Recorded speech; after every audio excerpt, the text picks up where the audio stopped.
Z. Arms. On the 30th of January, 94 years after he fell, the first of 250 Allied soldiers who died during the Battle of Fromelles was reburied. Thou hast anointed my head with oil, and my cup shall be full. But thy loving kindness and mercy shall follow me all the days of my life.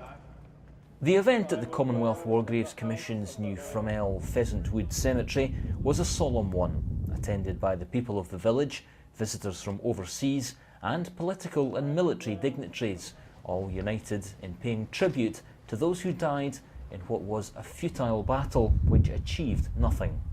Bless, we pray, this grave as the place where the body of this your servant may rest in peace.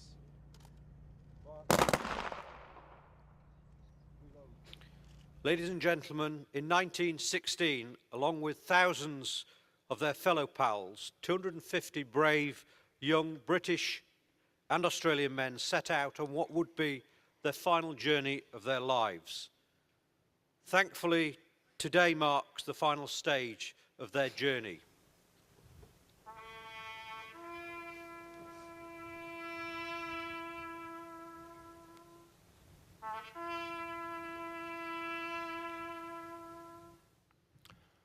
For my country, Fromelles represents a tragic chapter in our history.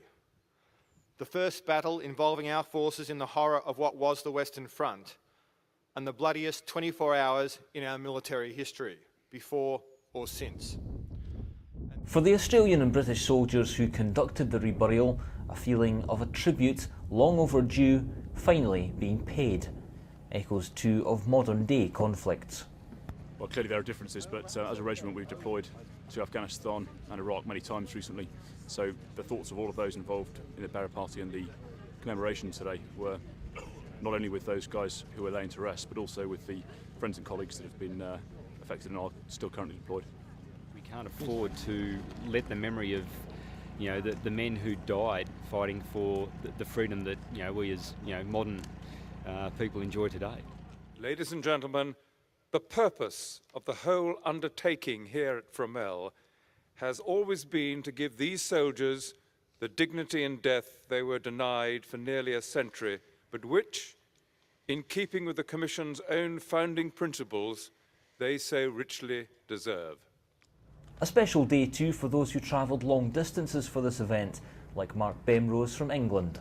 Very nice location, very impressed with the work that the War Graves Commission have done, and very impressed with the organisation, and a fitting tribute to the 250 who will be buried here. 2 days later, the reburial process was fully underway, with around 30 soldiers due for reinterment each Monday, Wednesday and Friday throughout February.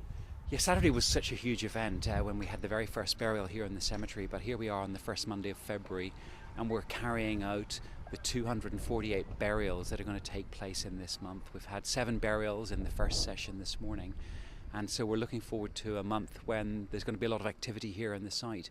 But each of those burials is carried out with exactly the same ceremony, the same dignity and respect for each of those soldiers, and that is something that's very important to us. Once each soldier has been carefully returned to the earth, a board of experts will examine all the evidence and decide what, if any, level of identity can be given to each man.